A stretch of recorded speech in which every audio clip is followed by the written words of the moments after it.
Hello, Charlie TCG here. Welcome back to my channel. Today, let's talk about Arceus. I kind of do it a little bit differently to how I do my normal deck profiles. We're going to look and understand exactly what makes Arceus really, really strong post-rotation. Look at the existing lists that have been doing really well, which kind of like coverage around Arceus. As we know, it just became second place at the Champions League in Fukushima, which honestly is an incredible achievement. Arceus kind of was a little bit written off. We thought Arctina would be the best, but actually there are so many different avenues for Arceus. So in today's video, we're going to break down exactly what are those Arceus lists, kind of like talk about my thoughts and feelings, where I think it pitches up with all the matchups as well, those are the future for the archetype, and kind of which I think is going to be the strongest version to play.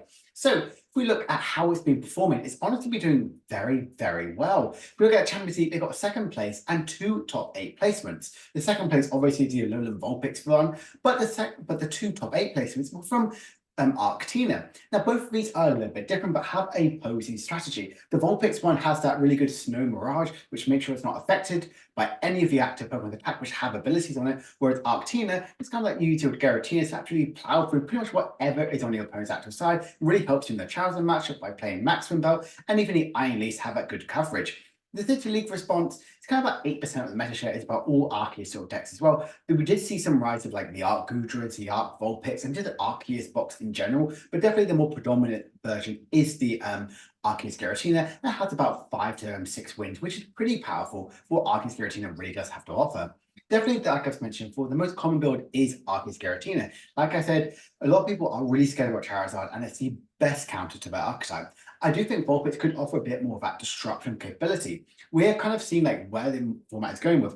We're seeing the ancient decks as well, which don't really focus on abilities, but if you go outside of it, She and Power with the likes of Arceus, Lugia, and even Charizard, all of them have abilities, and all of them I would say are up there as one of the top archetypes. Heck, even Goldingo kind of falls into that strategy, which is why I think Vulpix is really, really powerful, especially to choose shot so many archetypes. And is Arceus still viable? What I really, really like about it is this is a deck which is still kind of like creeping out a little bit. We did think that Arctina was going to be the best way around it, but we are seeing Arceus still evolve and adapt by having the Alolan Vulpix, which really is super, super strong. And generally, what I like about it, it's still very powerful. Yes, you don't have Path to Peak. Yes, you don't have that much disruptive capability, what you used to have, but it is still very, very powerful. So right now, I want to look at 3 winning lists that have kind of been doing really well in this format so far. So if we look at the second place at the Champions League here, we can see we do play the 2-2 line of Alolan Vulpix and a 4-4 line of Arceus. Very, very strong playability. Some things, notable stuff which do stand out, we do play a Sharon and a Chiro, so we are going to have some looping going around there. Looping your Arceuses with your Sharon's Care is really powerful, as well as also looping your Alolan Vulpix. Kind of having this instant loop means that you're not going to be KO'd very easily. That is a very much a tricky thing with Alolan Vulpix. It has a very, very weak HP. Honestly, it has the same HP as Gouging Fire EX, which is very, very crazy thing, even though this is technically a stage 1 2 prize Pokemon. Another notable thing that do stand out, we do play 2 copies of Mist Energy and 2 copies of Lost City. The Mist Energy really is to help you against opposing Giratinas, as well as also Roaring Moon. These ones are instant one-hit KOs, and kind of you want to like stop that as possible. They can go through the likes of Vulpix and also Arceus, because they do have quite a lot of HP, and they aren't going to be easily KO'd by the likes of their attacking option. The rest of us supporters, we do have that heavy disrupting ability. I do like that new supporter card, which lets you look at your opponent's hand and discard up to 2 item cards. We're in a very, very heavy item format as well. Even look at Lugia as well. Yes, they mainly play searching sort of cards as well, but if you get rid of potentially 2 Ultra Balls, especially if you're going second, it's very, very strong against opposing Lugias. The rest of the deck is very, very straightforward. Well, we're kind of seeing most of these Arceus builds as well. We're not seeing any of the look of the I always think it's Penny, but you know, it's Porter, which actually moves some energies from one Pokemon to another one, so you can get some cheeky plays for a ninja, because you're not really relying on that. You are relying on your Alolan Vulpix to really get those big one-hit KOs. I do like the Counter Catcher. I think the Counter Catcher is very, very powerful, and honestly, this is a very, very powerful archetype and really good disruptive capability. Like I mentioned before, Alolan Vulpix really helps you in the Charizard matchup, and the Lugia matchup a little bit as well, by stopping the likes of some Snorlaxes and Lugias from damaging it. So I generally think this is a very good disruptive capability. But if we just kick a little bit to the top 8 list, one of the lists that's already been released at the time, we see this very interesting Arctina. We do see kind of like the main sort of thing where we're seeing Arceus Giratina, we are seeing the Bibarel line, we are seeing the Iron Leaves, we are seeing the Maximum Belt, and honestly, all of this is very, very strong. But some really interesting things, we are seeing lights of a Lost City, Churro, and that supporter card, like I mentioned before, and also 2 copies of Grabber. Grab it again is a good way to kind of like look at your opponent's hand and kind of like disrupt him that way. Getting rid of any basic Pokemon or any Pokemon at all and put up on the bottom of the deck is really, really strong.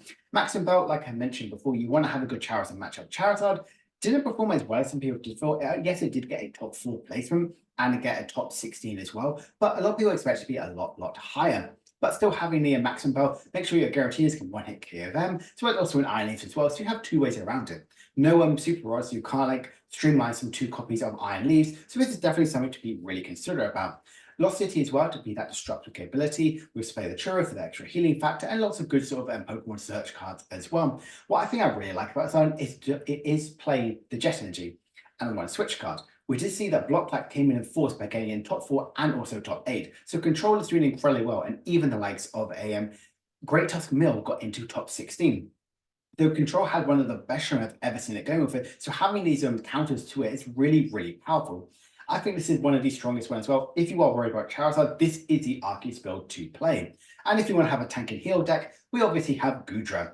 Goodra here is obviously a deck which has been performing pretty well overall, and Art Goodra has been a very much known force. Whether you're playing the Lost Zone version, which I think becomes a little bit weaker now we have got press rotation, the Art Goodra is still very, very powerful. What I like about this deck is we are playing likes of Hero's Cape and the Punching Glove. Hero's Cape makes sure your Goodras have 370 HP, which has a ton, which is going to be very difficult for most decks to one-hit KO unless you are likes of Roaring Moon. If you're worried about that, you can chuck a Mist Energy onto it. We do have the healing factor of Goodra. We do have the likes of that extra supporter card destructive capability as well by getting rid of the looking at opponent's hand and getting rid of 2 item cards. And also that Vengeful Punch. I really like this, especially attached to one of your Arceus or even a Goodra, making sure that they try and attack into you and they get a little bit of softening up them in response. I do think that Art Goodra is a very, very powerful archetype. We see here it has won quite a few Champion City Leagues as well. This is where this list is from. The rest of the supporters are a little bit more destructive. Because we aren't playing Path to Peak, which is honestly what made Arceus much stronger by having that ability lock. But you want to be really destructive with the likes of the hand destruction or even potentially likes of misfortune such as Sisters, and that support as well to really look at your opponent's hand and also get rid of as many item cards as possible. So kind of like looking into these Arceus lists here, let's have a look exactly about where the matchups kind of face with it. Honestly, I would say it's pretty good. Definitely some more favorable ones. I like some Miraidon, Charizard, Shein Pal, and Golden Go. A lot of these do focus on a lot of ability attacking option, so kind of like limiting them from the likes of Vulpix is really strong. Giratina pretty much one-hit KOs everything, and Goodra is very difficult to be one-hit KO'd by any of these Pokemon. So that's one reason why I think it's very, very powerful. Some of the unfavorable ones are definitely likes of Control. Break Tusk, you kind of like go through your deck quite quickly, and Break Tusk can actually one-hit KO your Arceus back. Because you are going to be playing a lot of basic energies in your Break Tusk mill deck, and you'll be playing Professor Sada, in theory, turn 2 or even turn 3, they can one-hit KO an Arceus VSTAR, so definitely something to be really considerate about. Roaring Moon, because it can absolutely go 2 for 2 prizes, and Roaring Moon is a very, very aggressive deck, that's definitely something to be really concerned about as well. Similar likes of Snorlax Block. We did see it, I believe it did overcome with it in the top 4 to a matchup as well. We did see that it did get top 4 and a top 8, so that's definitely something to be on the radar. If you are testing for the EOIC, having these control actions as well, definitely something to be considered about. The rest of the evens for matchup as well, it's the rest of the format. Because the rest of it, you do have that destructive ability, you do help in some like limiting some any damage depending on what your attacking options are. That's kind of where I think Arceus is. It doesn't have that strong destructive capability. I think some of the new cards we did see revealed, especially that Ace Spec, which if your opponent get killed last turn, you have that destructive capability with the shuffling the opponent's hand and you as well. They drew 2, you draw 5, sorry. I think that's exactly a good way around it where Arceus can really go with it. It really thrives in that destructive capability, and having these disruptive Pokemon, either you're one-hit KOing them or limiting any damage to it or from. So that's definitely where I feel like it is, especially in this matchup. It's a very good even spread, definitely more favorable in a Pokemon which really focus on using abilities as an attacking option, really unfavorable against these really fast, aggressive archetypes and also control. So kind of looking ahead, is Arctina still the strongest way to play the deck? We do see that it was the most sort of Arceus we've seen in there, getting 3 Arceus decks and 2 of them being Arctina, and both of them were in that top 8 position.